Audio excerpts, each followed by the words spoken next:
Now, young people have access to, or should I say, the whole world has access to our young people, and we've kind of lost I don't like to use the word control, but I can't think of a better one right now, but we've kind of lost the control of how we're raising our children. And I think that in a way I'm kind of hoping as well that social media companies do kind of wake up and realise that they've got a moral responsibility as well.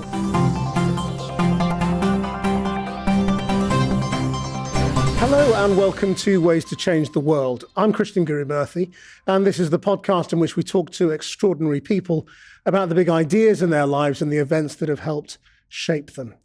My guest this week came to prominence in a way she would never have wanted. Esther Ghey is the mother of Brianna Ghey, the 16-year-old trans girl who was murdered in horrific circumstances last year. And Esther became famous for her reaction as much as anything, her understanding, her willingness to meet the mother of one of Brianna's killers, and the way she spoke about understanding the difficulties of parenting teenagers. Since then, she has started campaigning for a couple of big issues, both of which are really current and in the news as well internationally. Esther, thank you very much for coming in. Oh, thank you for having me here. Just tell me what the two big ideas are. So the first idea is to get mindfulness into schools across England, and the second one is to make the online world safer, whether that's by increasing the age of social media or by helping parents to protect their children online by improving online safety and parental controls. Okay, well, we'll unpack both of those ideas. I mean, the second one on online safety, you're also doing a podcast about called Parents versus the Internet. And it's a really current idea because obviously in Australia, the government has just said it's backing the idea of stopping under 16-year-olds from accessing social media. Yeah.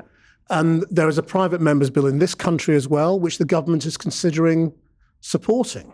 So we've gone from an idea, I have to admit, when I first heard the idea of trying to ban teenagers from social media, I thought, well, that one's for the birds. Yeah. But suddenly it's something that could really happen. I think it's a massive movement. It just seems to have snowballed, I think. And I think that as parents, we can really see that there's such a massive issue and that our young people are suffering because of what they're accessing online. And it's almost like we're all coming together now and saying that enough is enough and it is time to make a change. So just on the question of social media then, why? You know, what is it about your experience and Brianna that makes you think this is something that's so important? Well, Brianna was accessing forums on Twitter, which is now X. I found this out after her death. Brianna had an eating disorder and she was self-harming. And only after she died did I find out that she was actually accessing these forums. I suppose that as a parent, I struggle to safeguard Brianna online, and it was such a massive, a massive point of arguments for me and Brianna, and I know how difficult it is for parents because I think that smartphones are so addictive, and it's almost like a smartphone has kind of become like a diary, like it's something that is meant for their eyes only, and that parents shouldn't be able to monitor what's on there. And I just think that for me, it would have been like one of the things that I've spoken to various people about, and which I would really like to see is like harmful word monitoring.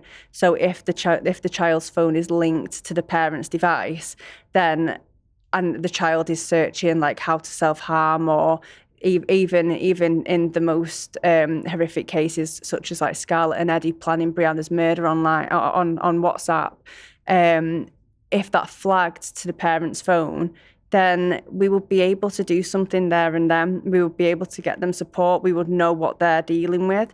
Whereas it's kind of like an unknown world. We look at our children flicking through social media, but we don't really truly know what they're accessing. Yeah, I mean, I can hear parents everywhere sort of desperate to talk about this and desperate to sort of do something about it, because so many parents feel unable to parent. Yeah. This is one area where you're suddenly not allowed to be a parent because this is suddenly about your children's privacy. Yeah. Which seems very topsy-turvy. Yeah, it really is. And the members' bill it's Josh McAllister that's raised this bill that will look at raising the age of digital consent to 16 rather than 13. And I'm really hoping that as a result will help parents to monitor what the children are doing. I think that at this moment in time, we're not really going far enough. And whether, I think for me, what we really need is some research to see like what age is actually appropriate for social media, because the term age appropriateness is thrown around so much, and currently it's 13, but that is based on data protection laws. And why don't we do some research to see like how is it actually impacting young people's mental health? How is it impacting their welfare? In an ideal world, would you go further than social media? Because as you say, the two 16-year-olds who killed Brianna were accessing the dark web and also planning what they were going to do using WhatsApp. Yeah. I don't know. Like I'm not a tech expert by any means whatsoever, and I think that this is why we all need to come together and we all need to have these discussions to find a solution. Because whether it needs to be on something that's on the SIM that a child's got, or whether it's something that's like in the actual handset itself, I really don't know. Would you like to see smartphones banned, really, for children? I don't think I want to see smartphones banned. What I would like to see is a smartphone that's safe for children. Like, is there a place in the market for a smartphone that has really solid like parental controls, harmful word monitoring, things such as maybe a camera, a few apps, but no social media apps. And I think because we're living in a technical world now, and I can totally appreciate that. And I don't think that we need to step backwards, but we need to, the same as we did with cars, we apply seatbelts, we make it safer. And I think that that's what we need to do with smartphones. So I don't necessarily think that banning smartphones is the right thing. I think that we could look at developing something that is much safer for children to use, so that they're still having the experience of using a smartphone. But where social media is concerned, I really think that we need research to see what age is appropriate, because as it stands, I don't think that anybody under the age of 16 should be on social media because of the amount of harmful content that's on there.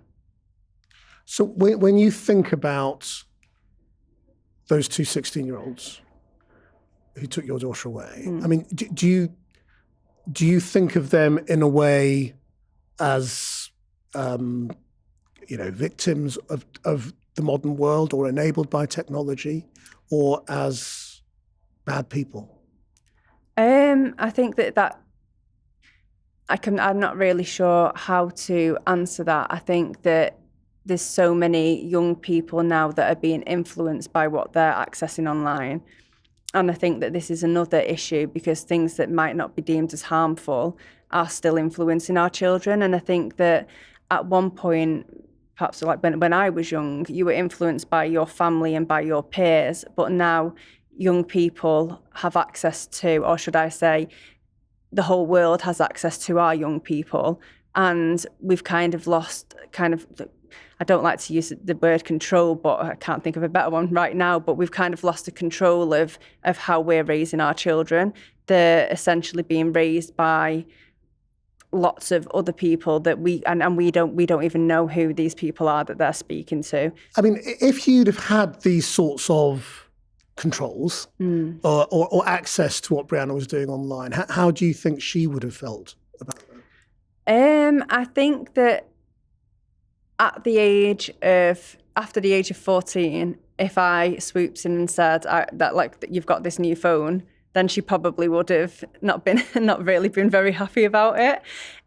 But I think that this is why we need to make like small steps with change. So if we give them to say like the age of 11, when children go to high school, that's kind of the age where children get smartphones, and it's like a stepping into high school. Here's a smartphone, and if we give them a smartphone that's safe for children, then it's kind of starting at that stage rather than going in when children are I suppose when the horse is already bolted, which is a term that I hear so much, and I think that I totally understand that, but it's not too late to start making changes.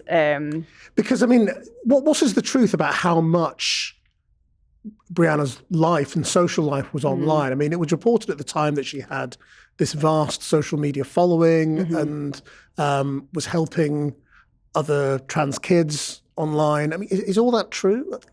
So Brianna was on TikTok a lot, and she. So I think that really it was from the pandemic and lockdown, and she was forced into this online world along with like all of her peers, so many other young children, young people, and which we all at the time thought was a good thing because they were able to be in touch with their friends. Yeah. So I suppose that at the time, having that socialization, it kind of was a good thing. But then it's the quality of that of how you're socializing. Young people are feeling lonelier than ever, even though they've got all of this social, like they've got this social life online, but it's not the same. It's not the same as how me and you are sat here having this conversation, and you can read body language, and it's completely different, really. You're almost not having a conversation with another human when you're online, and so Brianna was like forced into this online world. And as a result of that, she then was really anxious when the pandemic was over, and she didn't want to go into school, but she had this online world that she was kind of living in at this point. And it really, like, I do think that really affected her, and I think that contributed towards her anxiety and towards a low mood. I think she was about 14, and I took her phone off her, and that was hard work to get her phone off her. I like literally just prized it from her hands, and she had 2 weeks without a phone. And during that 2 weeks, like I think the first couple of days, she was asking for a phone. She was asking for a phone, like doing the pester power. But then after a couple of days had passed, she almost seemed like herself again, like her mood had lifted, like there was a weight off her shoulders, and she was like that happy child again. And I think that really shows for me personally that she was addicted to a phone. And I think that this, like how I said before about having research into how is it impacting young people. And I think to really see and to have data on how addictive are these devices, and we know that they're addictive. We know that they've been developed to be addictive, and social media is addictive, and they're trying to keep you on there as long as possible. It's the attention economy again, and she was on her phone a lot, even though I tried to limit it, but it was really difficult. And I think that this is why it's so important for me to campaign over this, because I do think that it impacted the last couple of years of her life, and like no teenagers should suffer. I mean, ultimately, people might be listening to this and thinking, why is this the legacy issue, if you like, for you with Brianna? You know, do you think smartphones and social media are one of the principal reasons she lost her life ultimately?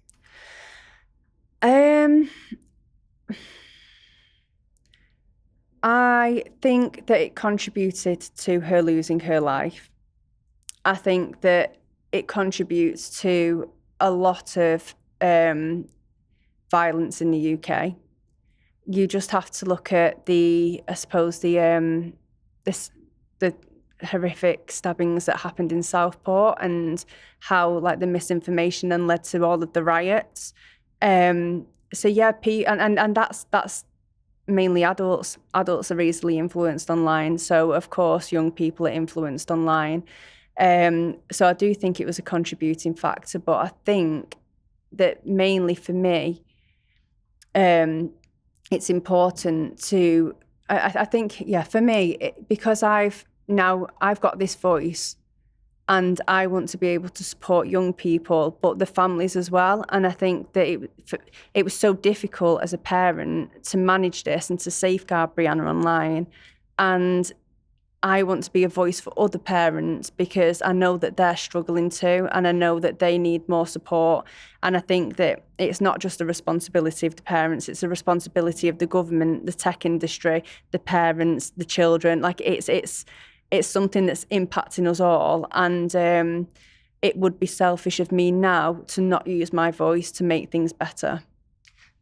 Can I ask you about the time, immediately afterwards, where you came to prominence? And the thing that people found so astonishing was how understanding you were about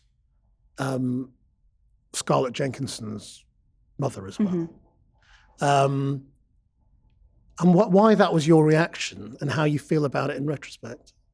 I feel exactly the same as I did then. And I saw how heartbroken the parents were in court, and I still feel that we all lost a child. We've all lost our children. Emma has been she's been really great, and we still speak now. And I think that for her, she's still got to deal with what her child has done, and she's still got to support her child as well, because as a parent, it's unconditional love. You'll never let go of your child. You'll always be there to support them. So you understand her love for her daughter? Of course. Even though her daughter did something so terrible? Yeah, I completely understand that. And you're still in touch? Yeah, we're still in touch, and I will stay in touch with her because, like I say, I think we're just two parents that are navigating something that nobody should ever have to go through. Neither of us should have had to go through that. And I think I also understand how difficult it is to monitor your child online as well, and anything that Scarlett was accessing, I suppose, for Emma, it's so difficult to keep on top of that. Brianna's friend, Emily, she came on the podcast and she was telling us that that you have apps that cover up that. So it's like a kind of a wallpaper app that will cover up apps that you've downloaded on your phone. So young people are downloading social media when they're not allowed social media. And then hiding it. And then hiding it behind a calculator. So even with things, and I feel like I shouldn't have, I feel like saying this is kind of advertising it in a way, but it's also letting parents know what is actually there and what to look out for. When you are doing a spot check on a phone, because I used to spot check Brianna's phone and I kind of flick through it and think everything looks okay there. Really, you have to go into depth and you have to perhaps click on each one. But even with parental controls, you have to have parental controls on the Wi-Fi, you have to have them on the device, you have to have them on every single social media app. And it's kind of we need something that's just all in one, something that's centralized, something that you can just, I don't know, it controls everything. So yeah, I really understand how difficult it is. And yeah. How were you able to avoid the feeling that so many of us, I'm sure, would have felt, which would have been the need to blame somebody or blame the parents? I think that the only people to blame are the ones that committed the crime. They were both old enough to know exactly what they were doing. And I think that as a parent of a teenager, or a parent of two teenagers, I completely understand that they're their own person. And again, as I was saying before, that we can only influence them as much as we can. We can only influence them whilst we've got them, while they're not at school, they're at home, and we're spending time with them. I mean, of course, with maturity and calm, that is what you should think. Mm-hmm. But in the despair of losing a child, surely you also have times where you're kind of reaching for somewhere to channel your anger. Yeah. Do you know, I don't feel, I was having this conversation with my eldest daughter, Alicia, and I don't think I've ever felt any anger. I've not felt anger. I felt sadness. I felt a deep, deep sadness, but I haven't felt angry. And I think that, do you know, and I've said in the past that I really do feel that like mindfulness has saved me. And I've practiced mindfulness for over 10 years now, and this is the other campaign to get mindfulness into schools. And the reason why I ended up campaigning to get mindfulness into schools was because when it was Brianna's funeral, I had to choose like a charity. It was either a charity or flowers for donations or flowers for the funeral. And I decided that I wanted to raise money for charity. And I thought like really long and hard about this because I didn't want it to go to something that wasn't meaningful to me. And then when I was thinking about this, I saw some horrible comments online, and this was like in the very early days of the reporting. And I, like there and then, I kind of thought to myself, what we need in our society is for people to be more mindful. We need more empathy. We need more compassion. We need more resilience, like thinking about how young people are struggling in schools. So then that's why I ended up campaigning to get mindfulness into schools. And I do really think that mindfulness has saved me in the aftermath of Brianna's death, because it's preventing me from like ruminating and like just kind of breaking that thought habit where you can like go into like this like negative hole of like, I should have done this, I should have done that, this person's to blame, that person's to blame. And to be able to kind of notice your thoughts and to pull yourself away from that, I think that is one of the main benefits for me. So can you explain in simple terms what mindfulness is for people who don't know? Yeah, so mindfulness is it's being in the present moment. And I think it's like having that complete awareness of yourself, the moment, and your thoughts as well.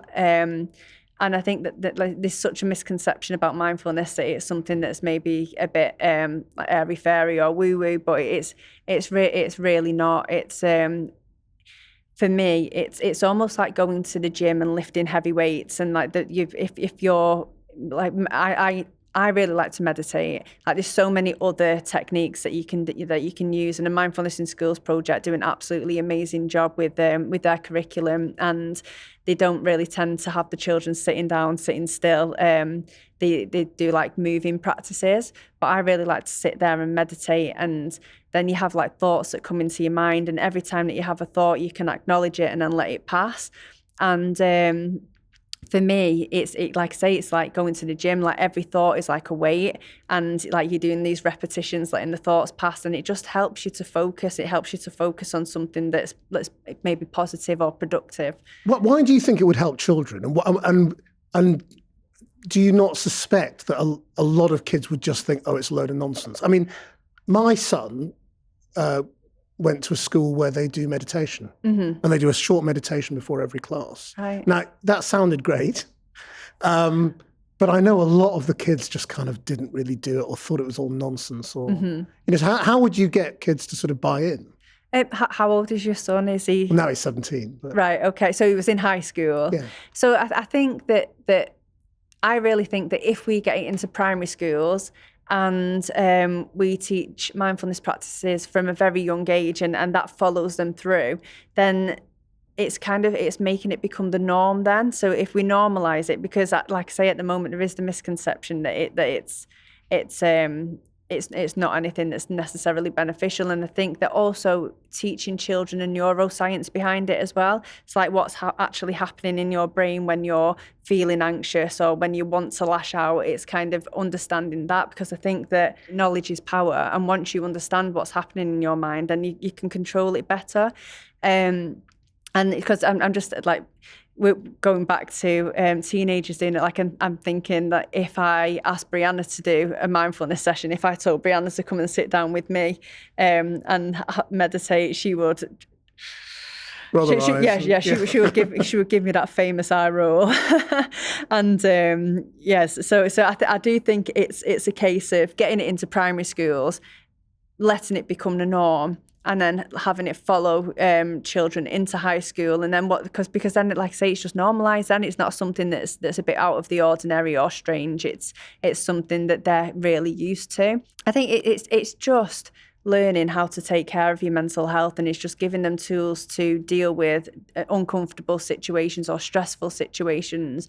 And it's inevitable we're all going to deal with situations where we're not, that will impact us. And I think just having those tools to help them will just be so beneficial. Even exam stress, like if young people have got ways to deal with exam stress. I remember sitting in exams and just sweaty hands and feeling really shaky, and your mind just goes completely blank. If they know to feel the feet on the floor and to just maybe take a few breaths and to settle themselves in, then it's I don't know. I think that it would just be really fantastic. But the key is to get it into primary schools and to make it the norm.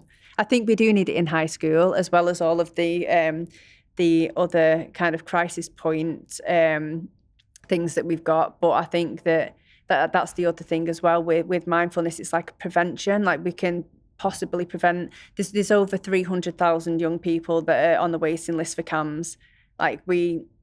We know that what we're doing at the moment isn't working. Let's have a look at something to prevent this from happening in the first place. I imagine a lot of people would have expected the issue that you would pick up and become an advocate for would be the whole question of trans kids. Is that something you have deliberately not done, or is it just that these are the things that you've chosen because they're the things you think are more important?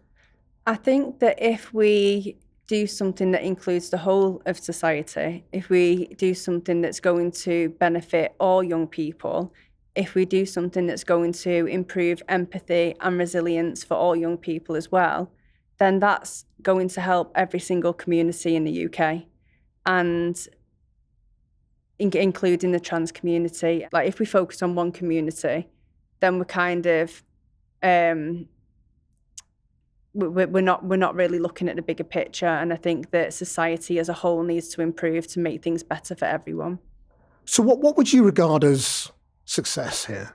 So I suppose that I would like that success for me would be to have mindfulness into schools, to reduce the onset of mental health issues, to give young people tools that they need to be able to cope better in life, to make the online world safer, maybe to get the research to see how social media is impacting young people's mental health. If it comes back that we need to increase the age, then yes, let's do that. So really, my vision is to improve young people's mental health and to improve society, as a result. The thing is that our young people now, they're the next generation, and we really need to invest in them because they're the ones that are going to be running the country when we're gone. And do you have faith in politics' ability to take on the power of social media? Because social media isn't just this little thing now. It is, these are companies with the power and money of countries. Yeah. And I think that's where... That's why it's not only the responsibility of the government, it's the responsibility of parents as well. And I think that as parents, we've got the power to say what we want and what we want to see. The consumer power. Yeah, exactly. And because these companies are massive billion-pound companies, and I think this has been my kind of concern with Ofcom as well, that they have got such a mammoth task and dealing with them. And I really don't know. I don't know whether. I don't know. It's a tough one. Yeah. Yeah. I think that, do you know what? You've got to have hope, haven't you? You've got to have hope. And I think that in a way, I'm kind of hoping as well that social media companies do kind of wake up and realise that they've got a moral responsibility as well. I hear a lot of the time now people say, I think we'll look back at this era, the last 10 years, with horror at what we allowed and what we thought was normal in this sort of brave new world. Yeah. Before we got a grip on it. Yeah, and I think it's kind of just crept up on us though, hasn't it? Because like phones, especially smartphones, they're quite a recent thing. It's not like it's something that's been there for many years, and I also think that it was quite benign at one point, and then it's kind of just turned into something that is actually quite horrific, and we're just, and I think that this is the thing that I'm kind of getting from tech companies and from other people that I've been speaking to, that it's almost like, oh my God, we're in this situation now. Like, what do we do about it? And have any of them engaged with you? No, but nobody's engaged with me. And I think that social media companies are quite well known for not being very forthcoming to, especially with like the bereaved families. And I think that they really do need to. They need to communicate with us, because they need to know what's actually happening. And you know, and it's not necessarily about pointing the finger or blaming people and like kind of wanting people to feel anger or sadness or anything for me, but it's just about it's about like seeing, do they actually understand the situation that we're in, and what are we going to do about it? And that same thing again, that we all have to work together. So they need to speak to us, and we need to see how because I really do feel that they probably also feel that they've created this thing which is just absolutely massive, and maybe they're thinking that they're feeling the same, like, oh my God, like how are we going to actually manage this? But them staying so silent isn't helping anybody. We need to get out of this situation. I normally end the podcast by asking people how they would wave a magic wand and change it, but you spent this whole conversation telling us how you'd like to change the world. So if this all worked, if all this happened, can you describe what the world would be like for children? Yeah. So I really do envision a society where we all live in peace, where everybody's accepting of one another, where people have empathy for each other and understanding that we are all different and that's okay. And a world where young people aren't struggling with mental health as well, because I just think that that's so wrong. Like, childhood is such a short amount of time, and children should be happy. And I just think that if we can have a world where we don't have 300,000 children waiting to see CAMHS, then that would be, I think that's how I would like the world to be. Esther Ghey, thank you very much indeed. Thank you for sharing your way to change the world.